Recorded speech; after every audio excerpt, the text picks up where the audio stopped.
Samajwadi party में रहेंगे sir? अब मैं हार्दिक पटेल तो हूँ नहीं। लंबी थी गम की रात, मगर रात ही तो थी, सवेरा तो होना था। लगातार आप जब अंदर थे, बाहर से आवाज़ें आ रही थी, आपके अपने लोग कह रहे थे कि ठीक नहीं हुआ, बहुत लोग मिलने नहीं आए, बहुत से लोग, अपने लोग ही लगातार ये आवाज़ें आ रही थी, लगातार लोग कह रहे थे, आप तो अंदर थे लेकिन बाहर से लोग कह रहे थे कि ठीक नहीं हुआ। क्या कहेंगे आप इसको? जेल के माहौल में हमें बाहर की खबरें ही नहीं मिल पाती थी। हम पर इतनी पाबंदियां थीं। जिन्हें जेल अथॉरिटीज़ अलाउ कर देते थे वो लोग मिल लेते थे। बाकी हमारे ऊपर इस कदर रिस्ट्रिक्शंस थी कि हम बाहर के हालात के बारे में कोई टिप्पणी करने की हैसियत में नहीं है, कुछ नहीं बता सकते। लेकिन अब बस इतना है, जिसने साथ दिया उसका शुक्रिया, जिसकी मजबूरी रही उसका शुक्रिया। कोई गिला नहीं, कोई शिकवा नहीं। बताया गया कि आपके अपने लोग मिलने नहीं पहुंचे, बहुत से गिले शिकवे थे। मेरे अपनों को तो अगर आपने कल देखा होता तो अंदाजा हो जाता। मेरे अपनों की तो कोई कमी नहीं है। मुझे तो पहले नंबर पे माफिया कहा गया था, लेकिन जहां आप बैठे हैं इस माफिया का यही जीवन है। जेल में रहकर मुझे जितने वोट मिले उतने कभी बाहर रहकर नहीं मिले, शायद इस वजह से कि मैं माफिया हूं। तो मेरे अपनों की कमी नहीं है। प्यार बहुत है लोगों का, इसलिए कि मैं बहुत प्यार करता हूं। अब कानूनी लड़ाई है आपकी, आप कैसे लड़ेंगे अब? क्योंकि अब तो आप बाहर आए हैं, ये लंबी लड़ाई है, किस तरीके से अब आगे अपनी लड़ाई को लड़ेंगे? झूठ बहरहाल झूठ होता है, सच सच होता है। सुप्रीम कोर्ट ने जिस तरह के फैसले दिए हैं वो खुद में एक इतिहास है। जिस धारा का हवाला देकर मेरी एंटिसिपेटरी बेल हुई है वो आज़ाद हिंदुस्तान में मैं उसकी पहली मिसाल हूं, क्योंकि मैं विक्टिम हूं। और शायद ही हिंदुस्तान की कोई अदालत या कोई जुडिशल ऑफिसर ऐसे हों जिन्हें ये सच मालूम ना हो। तो कानून की लड़ाई अब कैसे करेंगे? क्योंकि कहीं ना कहीं बहुत से ऐसे मुकदमे आप पे, बहुत सी ऐसी चीज़ें की गई, अब आपके सामने क्या रास्ता आगे है? कोई ऐसा मुकदमा नहीं है, कोई ऐसा मुकदमा नहीं, कोई ऐसा मुकदमा नहीं। उस वक्त के अधिकारियों का जो स्तर था कि मैंने मुर्गी चोरी कराई है कि नहीं है, बकरी चोरी कराई है कि नहीं है, मंत्री रहते शराब की दुकान लूटी है तो जो उनका स्तर था उस स्तर के मुकदमे हैं। कोई मुकदमा ऐसा नहीं है जो किसी ऐसी धारा का हो। मेरी गाड़ी से कभी किसी को खरोंच नहीं लगी है, मेरे पर कभी 151 और 323 का मुकदमा भी कायम नहीं हुआ। हाँ, 20 दिन में मैं बहुत बड़ा अपराधी हो गया। वो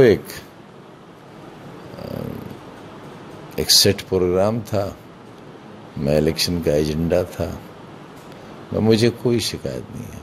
इसलिए कि उन मुकदमों में ज़्यादातर और 90% से भी ज़्यादा मेहरबानियाँ तो मेरे अपनों की हैं।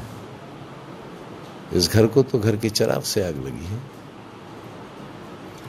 आपके अपने कौन हैं ऐसे वो जिसको आपको लगता है, चूँकि आपने कल भी कहा था कि मुझे अपनों ने ही किया है, आखिर वो ऐसे कौन से अपने? जिनके माथों पर बड़े निशान हैं।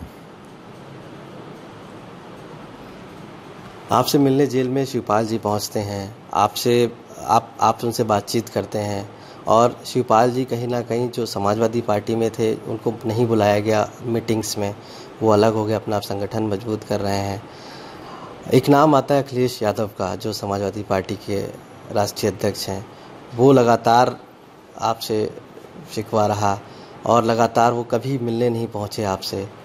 आखिर क्या वजह रही, क्या ऐसे आप? अब मैं उनके सामने क्या वजह रही उसको तो मैं नहीं कह सकता, और कौन कैसे मिलने आया, मैंने जैसे आपसे अर्ज किया कि पाबंदियां बहुत थीं। एडमिनिस्ट्रेशन की क्या हिकमत रही, जेल एडमिनिस्ट्रेशन की, डिस्ट्रिक्ट एडमिनिस्ट्रेशन की, तो मैं तो किसी से मिल ही नहीं सकता था। मेरी तो मुलाकातों पर भी पाबंदी लगी हुई थी। तो मुझे बाहर की दुनिया के बारे में कुछ हिल नहीं होता था।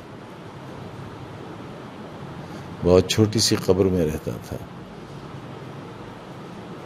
उनमें जिनमें अंग्रेज फांसी देने से एक रात पहले बंद किया करते थे, उस कोठरी में रहता था। एक बड़ा तबका, चूँकि आप विधायक बने, जीते, बहुत लोगों का प्यार आपको मिला, एक बहुत बड़ा तबका आप कह सकते हैं कि मिला नहीं। ये मोहब्बतों का रिश्ता 42-43 बरस का है। मैं अकेली मिसाल हूं पूरे देश की जो एक ही कॉन्स्टिट्यूंसी से 11 बार जीता है, जिसमें एक बार लोकसभा शामिल है। कोई देश का नेता ऐसा नहीं है, बड़े से बड़ा, क्योंकि बड़ा नेता हर बार कॉन्स्टिट्यूंसी बदल देता है। मैं इसी कॉन्स्टिट्यूंसी से जहां नवाबी रही है। समाजवादी पार्टी से लगातार आपकी नाराजगी है? कोई नाराजगी नहीं है। कोई राष्ट्रीय अध्यक्ष से क्यों होगी? मेरा क्या बिगाड़ा है, क्यों होगी? शिवपाल जी जब आपके पास मिलने के काफ़ी नाराज़ वो भी थे, क्योंकि उनका बार बार ये कहना था कि हम विधायक होने के नाते हमको भी नहीं बुलाया गया। मैंने तो अपना सब कुछ छोड़ के, अपना घर, अपना पूरी पार्टी छोड़ के, सारी चीज़ें मैं समाजवादी पार्टी के सिंबल पर लड़ा और मुझे ही नहीं बुलाया गया। तो कहीं ना कहीं उन्होंने भी यही बात कही थी कि अपने ही जिस तरीके से करते हैं। तो आपको लगता है कि समाजवादी पार्टी ने जिस तरीके से शिवपाल सिंह यादव के साथ, और कहीं ना कहीं वो मन में ठेस? अब देखिए, समाजवादी पार्टी में तो मैं एक अदना से कार्यकर्ता की हैसियत का आदमी हूँ, लिहाजा बहुत बड़े लोगों की बातों में दखल देने की मेरी औकात है नहीं। एक बहुत मुद्दा चल रहा है पूरे देश में, इस समय चल रहा है, और कहीं ना कहीं जो बनारस में जिस तरीके से ज्ञानव्यापी मस्जिद को लेकर चल रहा है और ये माना जा रहा है, तो आपको क्या लग रहा है कि ये जो लगातार मस्जिदों को, चाहे इससे पहले रहा हो, टारगेट किया गया, फिर अब बनारस हो रहा है, फिर मथुरा हो रहा है, हर तरीके से किया जा रहा है, आपको लगता है कौन है? बीजेपी है, आरएसएस है, कौन लोग ऐसा जो इस चीज़ को कर रहे हैं? अब मुझे मालूम भी हो जाए तो मैं क्या कर सकता हूँ?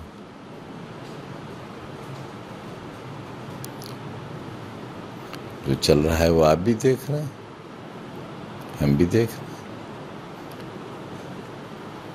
जो हो रहा है सो हो रहा है। लेकिन क्योंकि बाबरी मस्जिद में, और इससे बड़ा फर्क ये है कि बाबरी मस्जिद की जुडिशियल लड़ाई 4 दहाई चली, और इसमें सिविल कोर्ट से, लोअर कोर्ट से लेकर सुप्रीम कोर्ट तक सारी प्रोसीडिंग्स एक साथ चली और चल रही हैं। और ऐसे हालात में मैं ही नहीं, किसी भी